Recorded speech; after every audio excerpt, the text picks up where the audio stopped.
welcome to podcast SOS Sobat Obrolan Santai.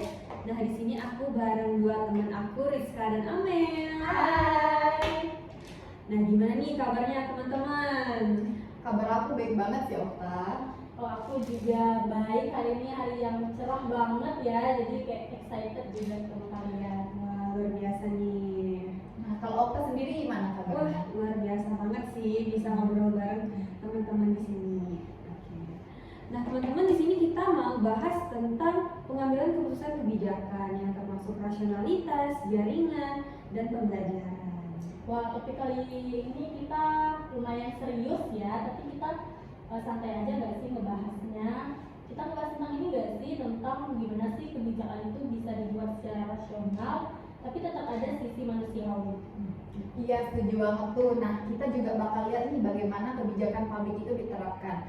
Dan seperti yang kalau kita kaitkan ya dengan yang ada di Kota Pontianak ini. Kota Pontianak tuh lagi gencar banget loh dengan kebijakan yang bersifat kolaboratif. Nah, teman-teman, kalau misalnya kita bicara tentang kebijakan kan salah satunya ada rasionalitas. Tapi ternyata rasionalitas itu ternyata udah dibahas dari zaman Plato atau zaman 400 sekian sebelum Masehi. Jadi rasionalitas itu bilang gimana sih caranya manusia bisa bikin suatu kebijakan yang rasional dan berdasarkan dengan data. Jadi nggak melulu tentang perasaan, nggak harus kayak perasaan, oh perasaan ini harus kayak gini, perasaan ini harus kayak gini.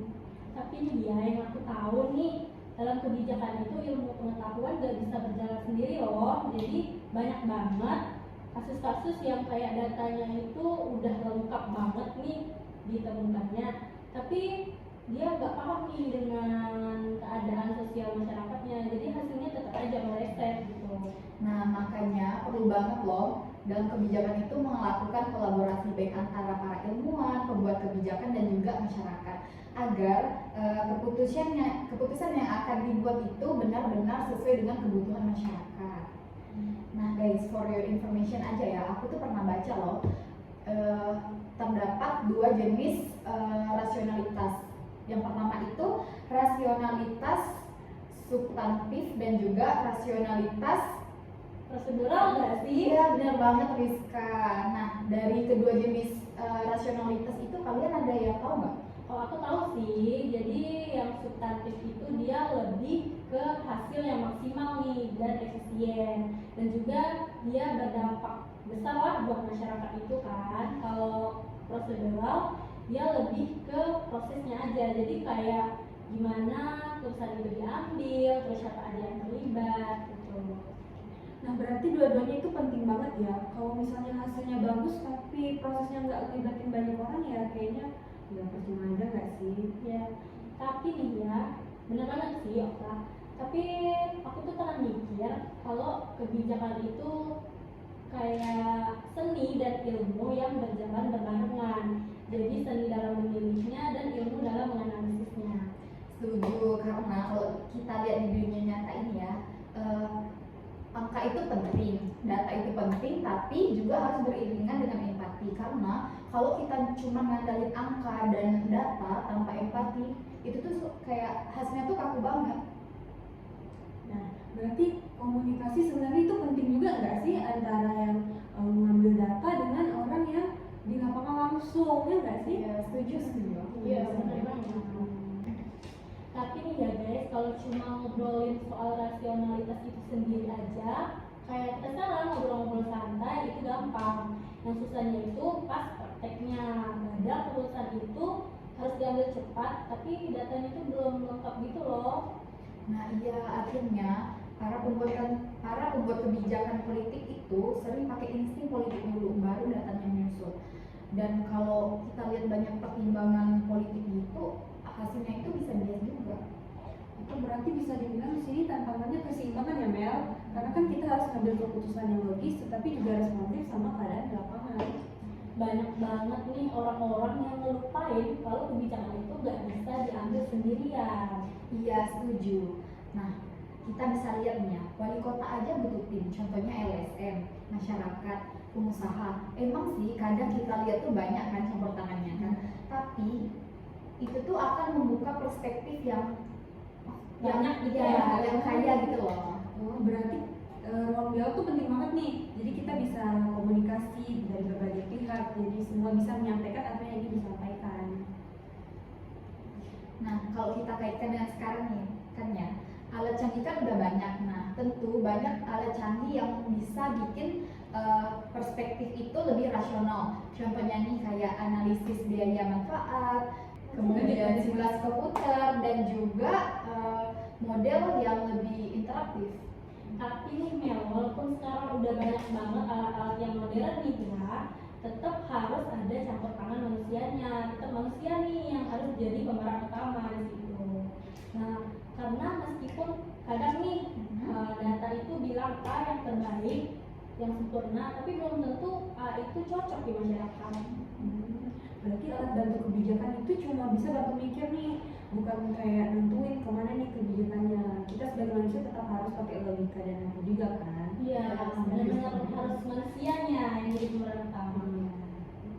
Kalau secara teori ini ada dua dasar loh dalam pengambilan keputusan. Yang pertama itu ada logika dan yang kedua ada nilai. Jadi yang satu pakai otak, yang satunya pakai hati.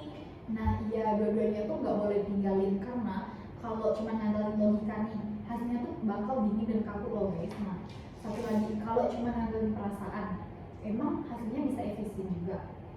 Iya betul sih. Berarti kan keseimbangan itu penting banget kan antara logika dan empati. Nah, oh ya guys, kalau dilihat sekarang nih, cara kerja pemerintah itu udah banyak berubah loh. Jadi pemerintah nggak bisa kerja sendirian. Setuju tuh Riz, karena kalau istilah sekarang nih ya, pemerintah tuh udah berjejaring. Banyak aktor yang terlibat, contohnya kampus, pihak swasta, sampai masyarakat. Ya itu tuh disebut koalisi network Mel atau jaringan kebijakan. Nah di situ nanti itu tuh penting banget buat nyelesain masalah-masalah kompleks bareng-bareng. Jadi, mumpung kita sekarang ngomong jaringan kebijakan nih, masyarakat itu bukan hanya sebagai penerima kebijakan aja, tapi masyarakat juga bisa nih menjadi penggerak ataupun pengawas dari kebijakan itu sendiri. Benar, terus contohnya nih ya, di Kota Pontianak tuh udah banyak banget komunitas lingkungan yang banyak banget bantu pemerintah.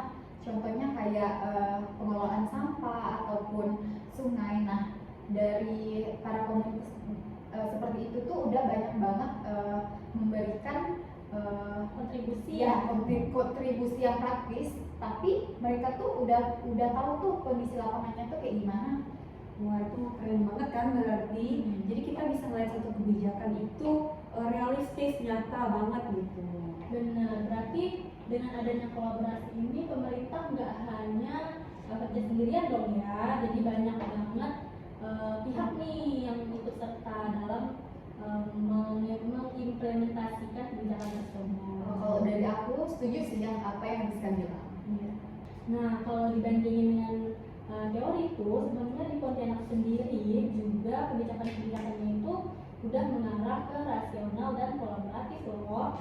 Iya, setuju. Contohnya di program penataan kawasan kumuh dan juga ruang terbuka hijau. Jadi pemerintah itu guys nggak hanya bekerja sendiri, tapi juga bekerja melibatkan warga, pihak kampus, sampai masyarakat buat nyari solusinya. Nah kayaknya aku juga pernah lihat contoh ada proyek penghijauan tuh. Jadi ternyata masyarakat juga ikut dilibatkan dalam proses perencanaannya. Jadi kita bisa bilang itu salah satu contoh dari rasionalitas dan jaringan kebijakan nggak sih? Tapi nih ya Kak, tantangannya itu masih banyak banget. Kadang koordinasi antar instansi itu masih lemah ataupun partisipasi dari masyarakatnya itu yang kurang. Setuju, nyambung yang punya Rizka juga ya. Kadang kebijakan itu masih didominasi sama pihak atas. Kayak masyarakat itu di bawah, posisinya di bawah, dan suara-suara mereka itu sering tidak didengarkan. Berarti, tapi kita bisa bilang saat ini Pontianak udah cukup terbuka kali ya sama kolaborasi. Benar. Nah, kalau boleh kesimpulin nih ya, berarti kebijakan yang rasional itu penting, tapi tetap harus ada juga kan nilai-nilai kemanusiaannya. Iya, dan jaringan kebijakan itu lebih membuka perspektif dan juga banyak memberikan wawasan. Nah, berarti kita harapannya untuk Pontianak nih semoga bisa terus belajar dan berinovasi bareng masyarakatnya untuk berkolaborasi. Benar banget. Ya benar. Dan kalau sempat kita ingat di percakapan awal kita tadi, setuju banget bahwa kita kaitkan dengan sekarang lah ya, bahwa Pontianak itu tuh lagi gencar-gencarnya buat kebijakan yang bersifat kolaboratif, jadi banyak melibatkan banyak pihak dan juga Iya. orang. Benar banget. Oke guys, sekian dari podcast kita hari ini. Aku ucapin makasih banget buat Rizka sama Amel hari ini. Oke, Terima makasih kasih juga juga ya untuk Okta. Podcast kali ini benar-benar seru banget sih. Pastinya kayak aku tuh makasih banget loh udah diundang di podcast yang Amat seru banget ini ya. seru dan membuka wawasan ya pastinya. Nah teman-teman, aku Okta, terima kasih banget udah nonton podcast ini. Aku Rizka. Aku Amel. Sampai jumpa di SOS Sobat Obrolan.